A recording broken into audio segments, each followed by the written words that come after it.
আজকে ছিল চাঁদ রাত, কিন্তু দুঃখের বিষয় আকাশে এতটা পরিমাণ মেঘলা হওয়ার কারণে ঈদের চাঁদই দেখতে পেলাম না। আসসালামু আলাইকুম এভরিওয়ান। আজকে হলো রমজানের 30 নম্বর রোজা, অর্থাৎ আজকেই কিন্তু আমাদের রমজান মাস শেষ। এটাই কিন্তু রমজান মাসের শেষ রোজা। জানি না আল্লাহ পাক আমাদের পরের বছর পর্যন্ত বাঁচিয়ে রাখবে কিনা। যদি বাঁচিয়ে রাখে ইনশাল্লাহ আবার এরকম ভাবে রোজা করা হবে, আবার তোমাদের মাঝে এরকম ভাবে ভিডিও শেয়ার করবো। একটা কথা না বললেই নয়, যখন আমি ভিডিওটা ভয়েস ওভার দিচ্ছিলাম, লিটারালি তোমরা বিশ্বাস করবে না, আমার চোখ দিয়ে কিন্তু পানি বার হয়ে গেছে। কারণ কত সুন্দর ছিল না রমজান মাস। সকলে একসঙ্গে ইফতার করা, সকলে একসঙ্গে নামাজ পড়তে যাওয়া, কত সুন্দরভাবে মানুষের সঙ্গে ব্যবহার করা। আর এই রমজানে কিন্তু প্রথমেই আমাদের কাছ থেকে বিদায় নিয়েছে তারাবি নামাজ, তারপরে বিদায় নিয়েছে সাহারি, আর আজকে ইফতার করে কিন্তু আমাদের রমজান মাসটাই বিদায় নিয়ে নেবে। কিন্তু দেখো আল্লাহর রহমতে আল্লাহ তাআলা কিন্তু আমাদের জন্য সুন্দর একটা ঈদ রেখে যাচ্ছে। তাই আমরা সকলেই চেষ্টা করব সুন্দরভাবে ঈদটাকে পালন করা। এই নয় যে ঈদের নামাজ পড়ে গোটা রমজান মাসের সব কথা ভুলে যাব। আমরা রমজান মাসটা যেইভাবে পালন করেছি এই ঈদটাকেও কিন্তু সেইভাবে পালন করবো। আমরা অনেকই ভাইরা আছি ঈদের নামাজ পড়ার পর গাড়ি নিয়ে বার হয়ে যায়, এমন ভাবে গাড়ি চালাই নিজের তো ক্ষতি হবে এবং অপরজনাকেও ক্ষতি হয়ে যায়। তাই আমরা চেষ্টা করব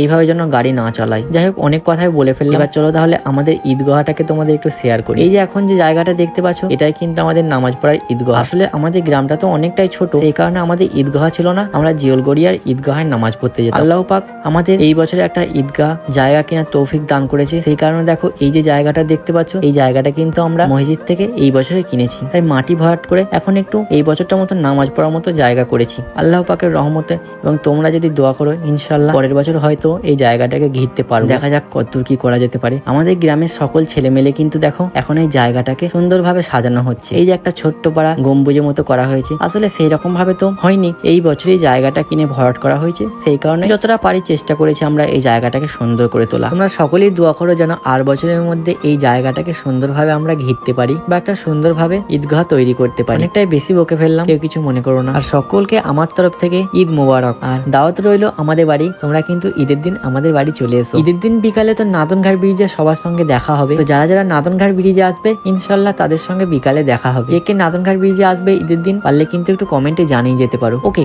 আজকের মতো ভিডিওটা আমি এখানেই শেষ করলাম। দেখা হবে আবার একটা সুন্দর কোনো ব্লগ। ততক্ষণে যেন সুস্থ থেকো, ভালো থেকো। Love you all.